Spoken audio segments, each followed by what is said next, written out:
da verdade, não precisa ser mais cartonizada, já que hoje a gente tem as tecnologias para isso. É um debate para essa casa.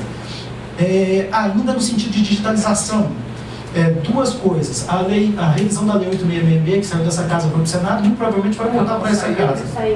Não saiu ainda?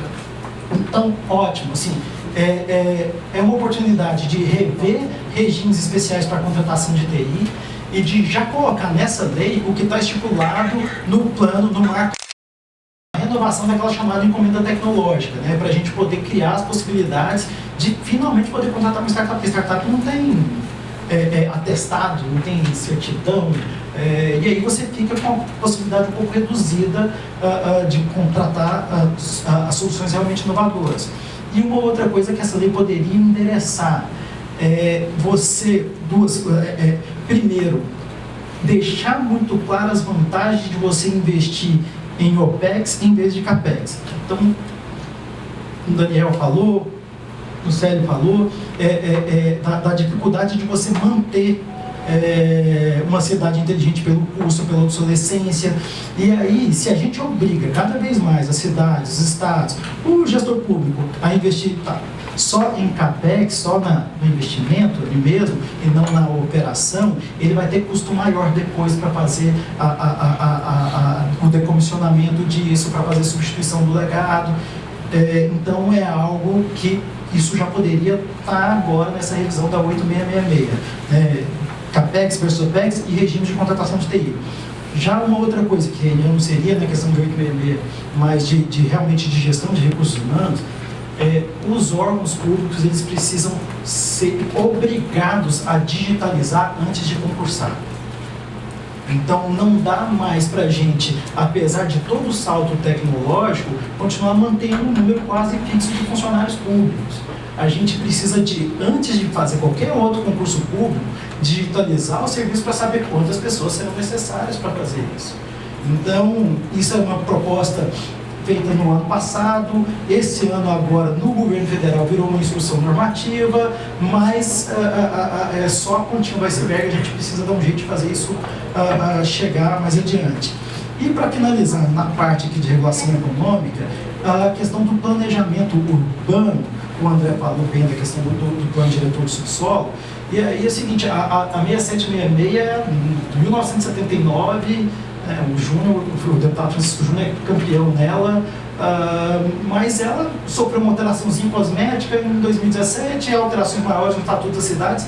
A gente não tem previsão lá do chamado dig once, né? Você poder cavar só uma vez, para ter só uma tubulação, para poder seguir. Então, talvez seja a hora de olhar a questão do parcelamento do solo e de olhar a questão de concessão de rodovias e pensar no conceito de infovias. Tá? Já indo agora para a parte de infraestrutura. Eu não preciso dizer, sem PLC 79 a gente vai ter muita dificuldade de ter novos investimentos. Eu sei que já saiu dessa casa, está no Senado, está com a senadora Daniela.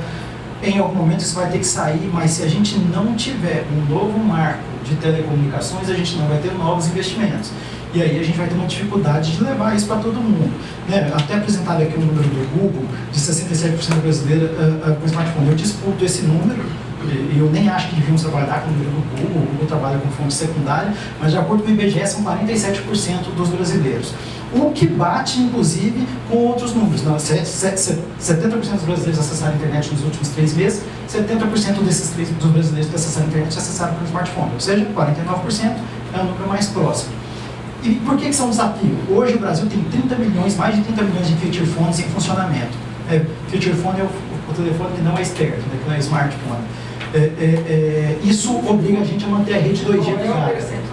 São mais de 30 milhões em funcionamento hoje.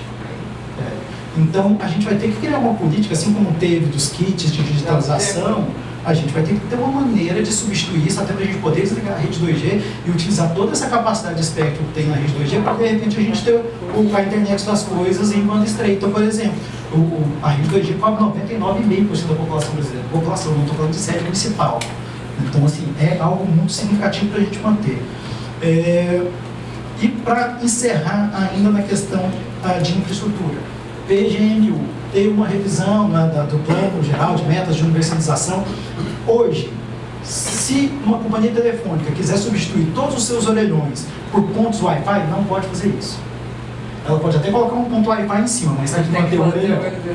Então, isso não cabe mais nesse mundo de hoje. Isso é uma questão vista por decreto, mas essa casa pode, de repente, olhar sobre isso na forma de um decreto legislativo, talvez.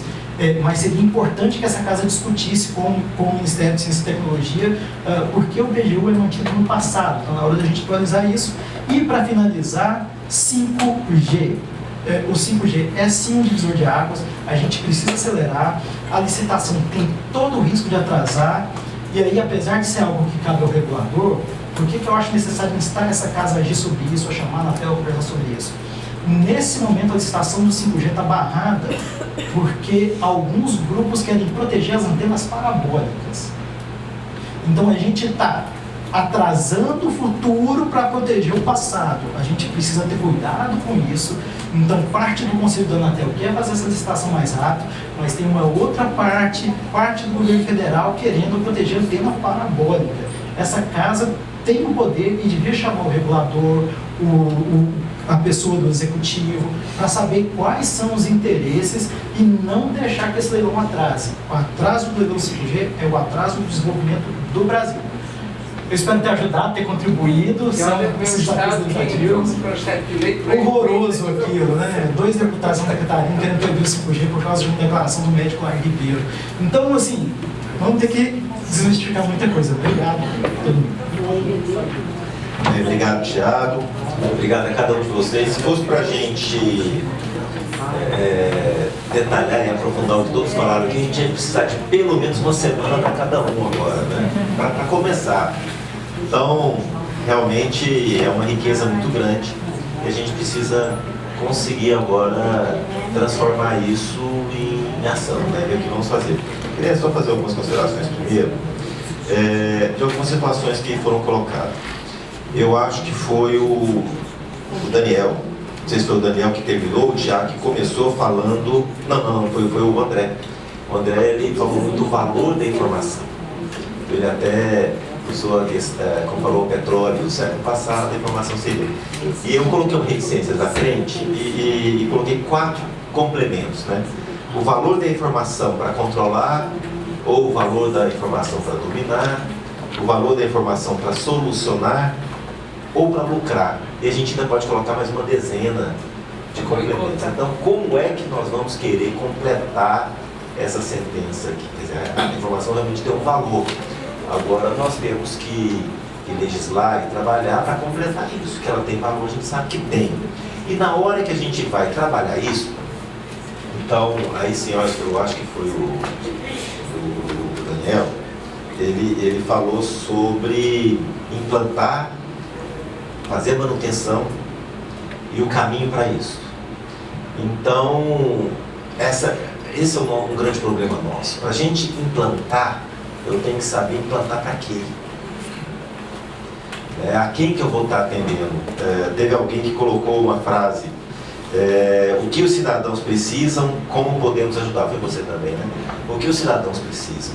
Então, a partir de que enfoque que nós queremos dar para essa cidade inteligente? Hoje, até que nós focamos muito na tecnologia, foi a primeira vez que nós fizemos mais isso. A maioria das vezes falou-se muito da humanização. Então,